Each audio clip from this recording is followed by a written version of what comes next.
So we're going to have our first guest come on, and her name is Rita Fierro, and she's logged in twice, so I'm not sure which one of these um, she wants us to admit her for. But Rita is an author, a speaker, and an African American studies professor. And she also, I'm going to admit them both, and then she can cancel whichever one she wants. She has a book called Digging Up the Seeds of White Supremacy. And she currently lives between Philadelphia, where I was last week with Rhonda, and her ancestral home in Italy.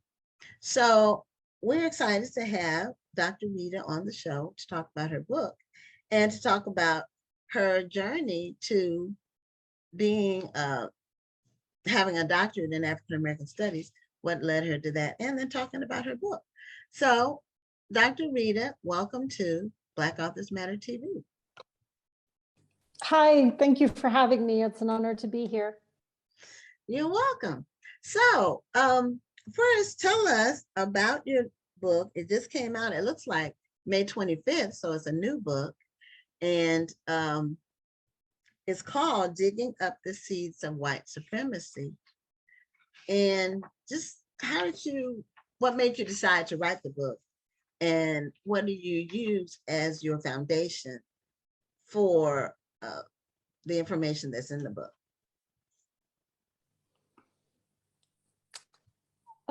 I've been studying systemic racism for the past 30 years. The journey started for me when I started a master's in sociology. The academic journey started for a master's in sociology. The personal journey started at age 4 when I was under the table at a family dinner and I heard someone speak from racial hatred for the first time in my life. And it just felt like someone had just punched me in the stomach. And I argue that as whites, when we're children, we know what's wrong and we can feel it in our bodies.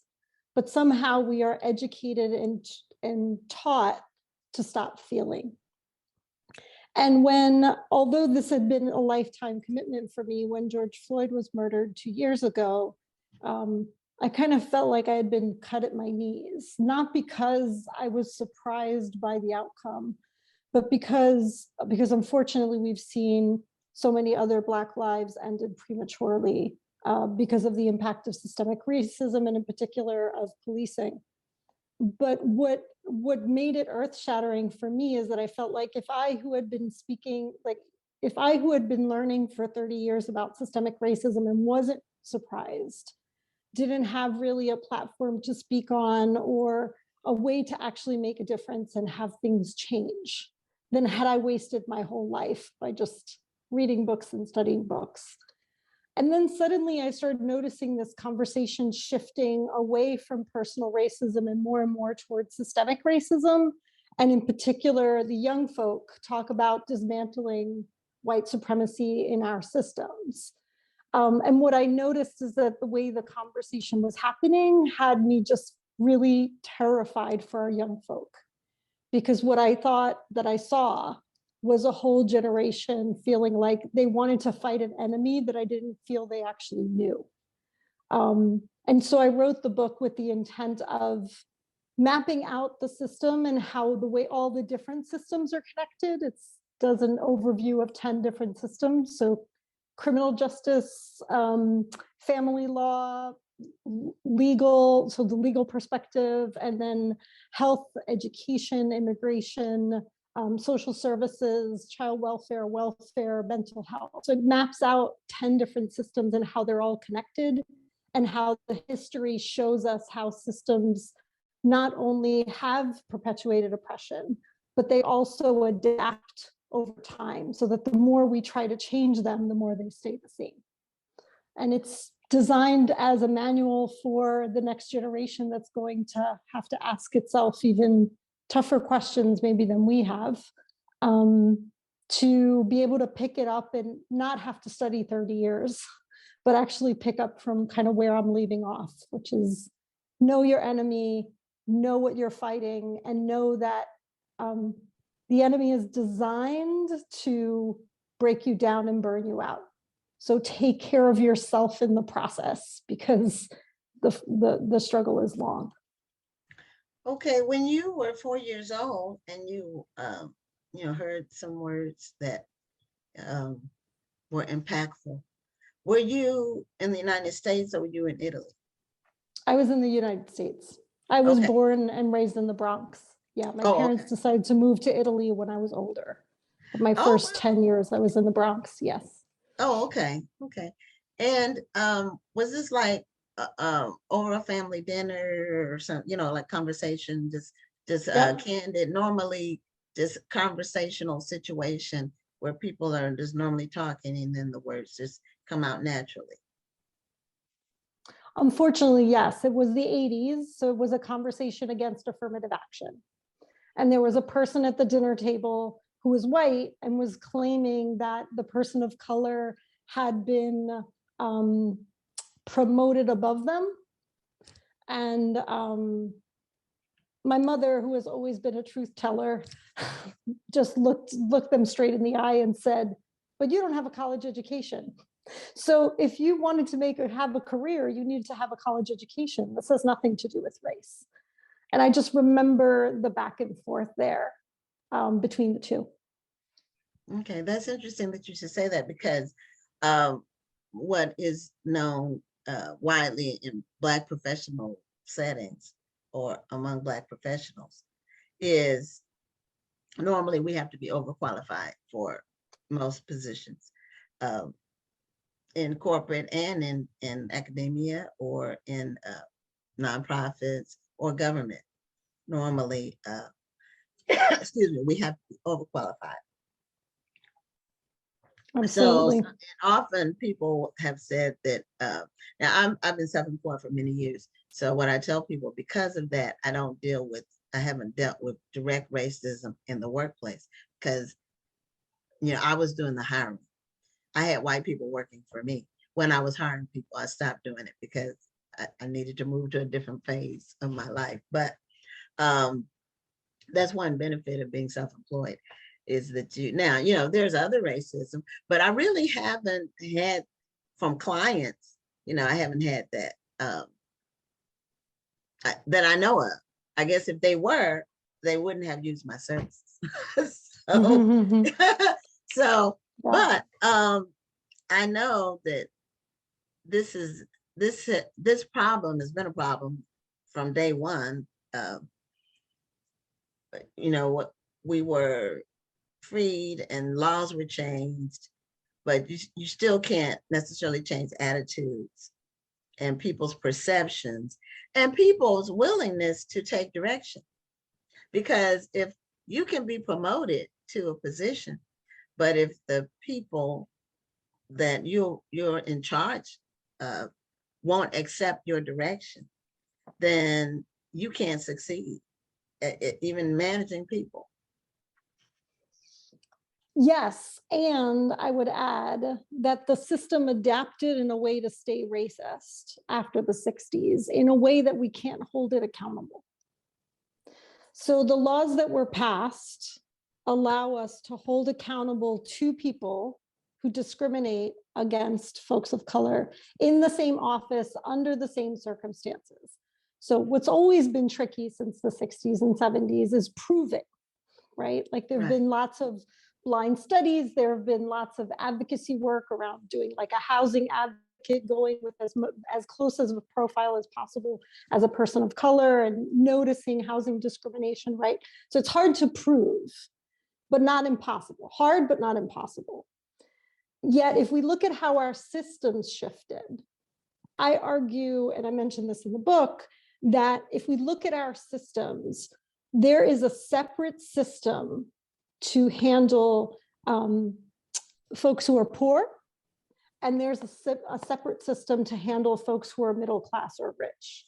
And folks of color always get trapped in the system that was designed for the poor, or most of the time, more frequently get trapped into the system designed for the poor. So we can't hold accountable two separate government offices for discriminating, because you're channeled into two different processes, two different sets of criteria, and so on and so forth. So just as an example, the whole split between SSI and so-called welfare or family assistance was a specific decision to not support women who had not been married. So the reason why SSI, no one comes to knock on your door to find out what your morals are or whether you're working or not, but SSI is fairly easy and fairly quick, is that it was designed for people, for what were called the worthy widows, which were the women who were honorable in their sexual practices, who had been married, and so then they could be taken care of. Versus in the case of family assistance, it was known that there were poor women. And then with the end of discrimination in the 60s and 70s, it became Black women were able to access those funds, which they were not able to access before. And so now you have whole government systems legislating to basically harm Black families, but we can't prove discrimination because they're separate government offices. So in your book, what do you hope to achieve in bringing this to light, the systemic part of the racism in your book?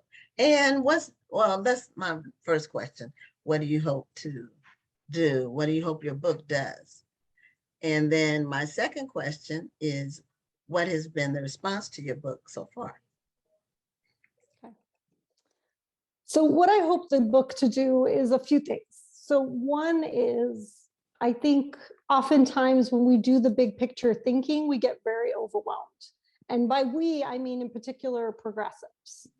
So I'm not trying to change the minds of the hardcore folks who are denying systemic racism with this book. What I'm hoping to do is have people who are liberal and progressives, especially white and white liberal and progressives, get deeper in their understanding. So for us to basically have a way to look ourselves in the mirror and get more real about how are we supporting the system and how are we supporting white supremacy by looking at how am I acting and thinking superior in the most minute aspects of my life, right? Like, how is it that fear is driving my life? Because basically fear was embedded in all of the systems. It's in it. And as humans, we don't have to choose from fear. So the first thing I'd like to see is to see people wake up to our personal power and recognize that the system was created by human beings and human beings can change the sucker, right? It doesn't have to stay the way it is. Seeing the big picture doesn't have to disempower us. Seeing the bigger picture doesn't have to render us hopeless. Seeing the bigger picture can actually bring us together and get us more determined in our movement building and more alive about what's possible in something else.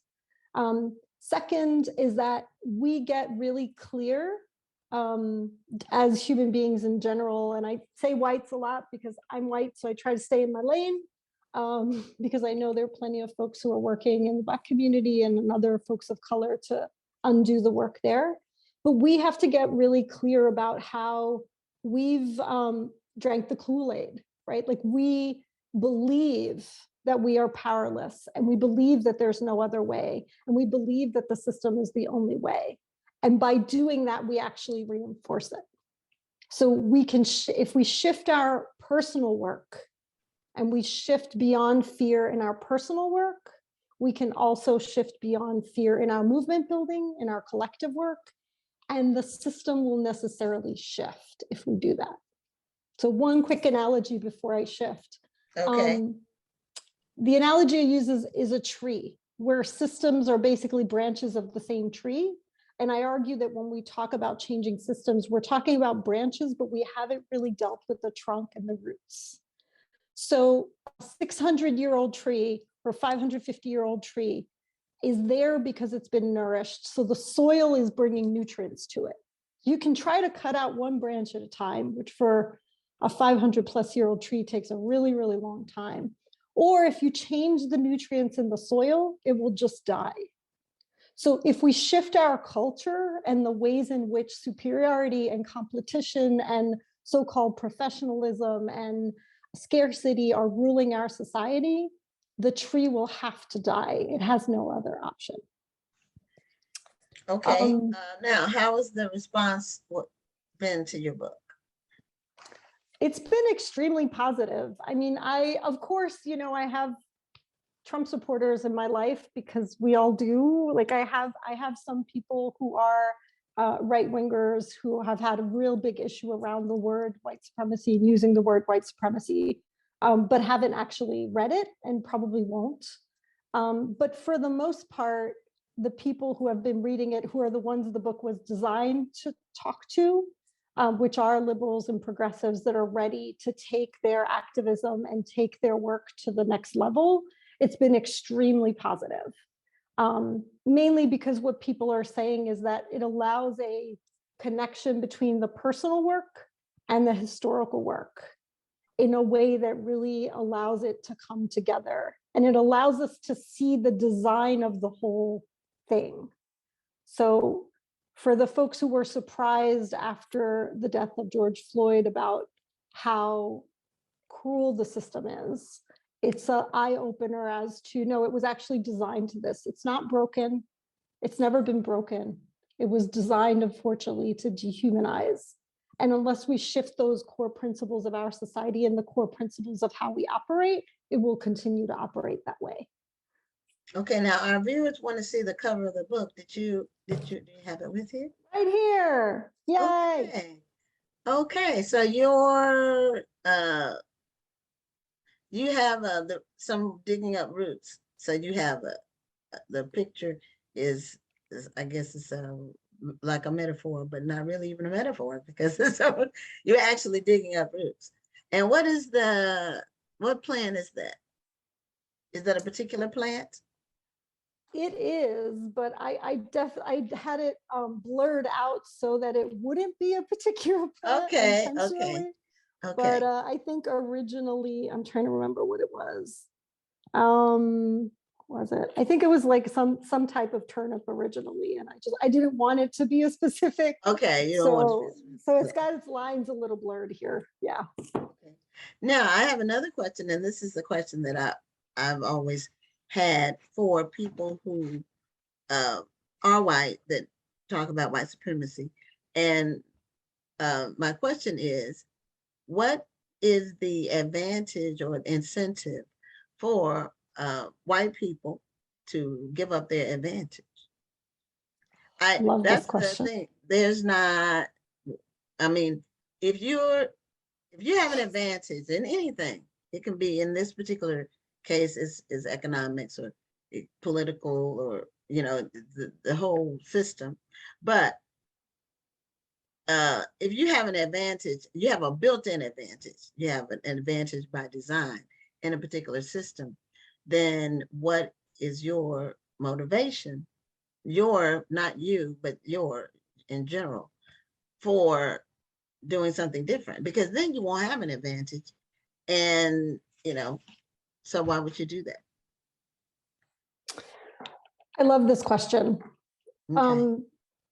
I would argue I just don't think people, a person has to really be in a different mindset to do something like that. And most people don't want to give up their advantage.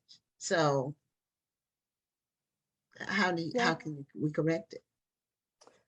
So I would argue that the advantage is definitely in job opportunities and monetarily and health, right? Like there are aspects when we talk about the advantage that white folk have over everyone else, we're looking at these tangible, like, better health results, better higher incomes, better housing conditions, and all the different ways that we know whites are favored in American society.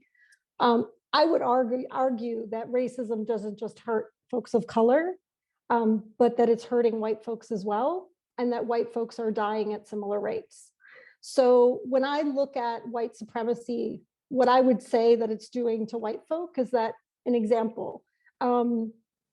Youth of color and white youth are killing at similar rates. White youth are killing themselves, youth of color are killing each other. But suicide rates among white youth actually match homicide rates among Black youth.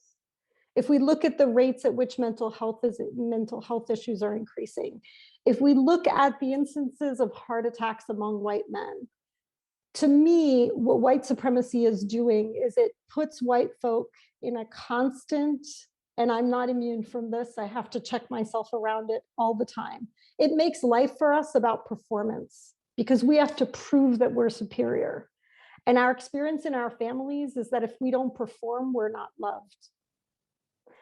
And so there's a wound underneath that that has us not empathize with folks of color, that has us not activate and not build movements, but we're also hurting. And in the sentence of one of my mentors, you have to be enslaved to enslave another. If we had been really free, if white people had been really free, we would have had no need to enslave another. Enslavement only happened, like if we're, and we can just think about this in our everyday lives, like if we're free and you're in front of a tropical island, like the first impression is like, let me lie on the sand or let me eat some good fruit. It's not like, oh yeah, let me have you become my slave. So I would argue that we have to be more honest as white folk about the ways in which we're being harmed by our attempt to be superior at all costs. I think it's ruining our relationships. The number of white folk I know that have been cut off from family members or cut off other family members is outrageous.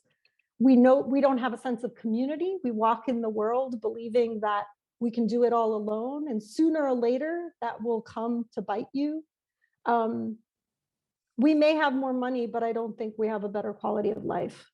And I think actually that's why white folk are so captivated by hip hop and urban culture, and because we can see that there's a sense of community and aliveness that folks of color have that we actually don't have. So that's interesting, a very interesting take. We don't often hear honest commentary on this topic that's not coming from a place of guilt or being wounded. Because if someone's guilt-ridden, they're not going to help you either. I mean, that's never helpful. And that's not racial. That's in relationships, or people make bad decisions when they're operating from a point of guilt. And so, but you instead brought up some realistic points that people may not have realized about the performance thing.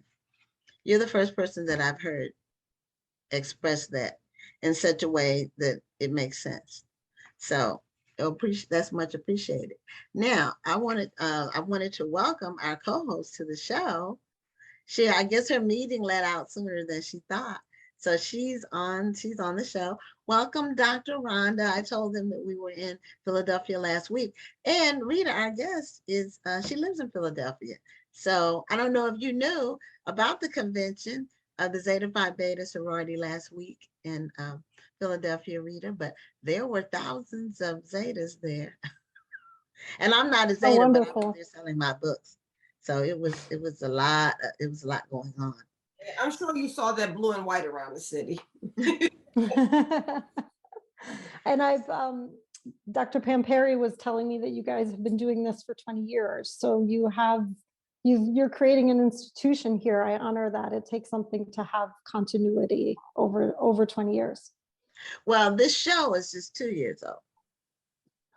But the other activities that we do is 20 plus. Let me say that. Maybe Rhonda may not be a 20 plus yet, but I am. I honor that. It takes something. Do you teach African American Studies, or your degrees in African? I know your degree is in African American Studies. Have you ever taught the subject? I have. I started out while I was working on my PhD. I taught 3 semesters of African American history, and that's kind of like the seed of this work.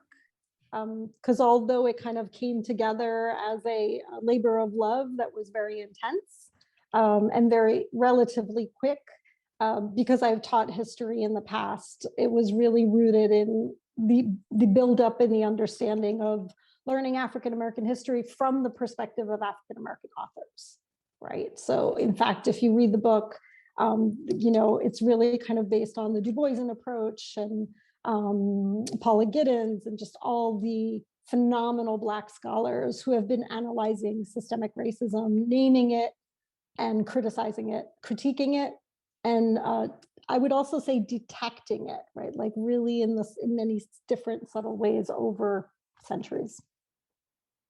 Now, when you were teaching, what was the makeup of your class? Like, were the students mostly Black, or was it a mixture? And what was it, at a PWI, or was it an HBCU, or what kind of institution? It was at Temple University, which is where I have my PhD. Okay.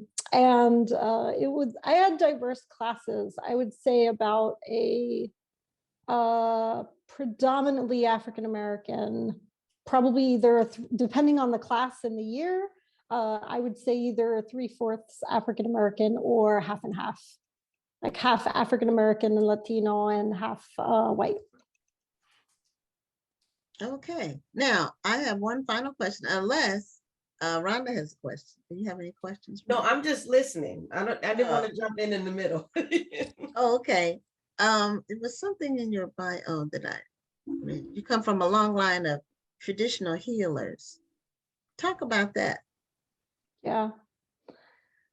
So one of the big gifts for me of getting a PhD in African American studies is that it allowed me to understand the demonization of Southern Italian culture, which is where I'm from. I'm originally, like, my ancestry is from Southern Italy, and I lived in Southern Italy half of my life.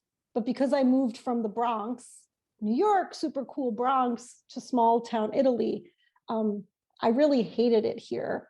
And I really hated it in Southern Italy. And I had a lot of judgment about it being backward, right? About it being uncivilized. Like, I had a lot of judgments that I learned over the years as how we've demeaned indigenous cultures around the world, in particular in African American culture. And so studying African American studies and studying traditional healing in Africa, I also traveled a lot to Africa and have done work in Africa over the years, allowed me to kind of come back to Southern Italian culture and see and recognize all and have language for all the ways that Southern Italian culture is actually indigenous.